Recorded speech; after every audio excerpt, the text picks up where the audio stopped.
What is the most famous robot that doesn't have a human-like appearance? If we had to choose the most famous robot that doesn't have a human-like appearance, the clear candidate would be Spot, the quadruped robot from the company Boston Dynamics. Spot became world famous thanks to a series of viral videos showing its incredible ability to walk, run, climb stairs, and even dance with an almost animal-like agility. Unlike humanoid robots like Atlas, also from Boston Dynamics, Spot moves on 4 legs, which gives it unmatched stability and versatility to operate on a wide variety of terrains. Its robotic dog design makes it instantly recognizable around the world.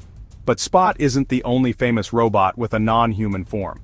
We also have Roomba, the autonomous robot vacuum cleaner that has brought robotics directly into millions of homes. And of course there's the Mars Rover, such as Curiosity or Perseverance. These 6-wheeled robots are an example of how a robot's form is adapted to its primary function, which is scientific exploration in an environment completely different from Earth. In short, while humanoid robots grab attention because of their resemblance to us, robots like Spot, Roomba, and the Mars rovers demonstrate that, often, the most effective form for a robot isn't a human one, but the one that best suits the task it needs to perform.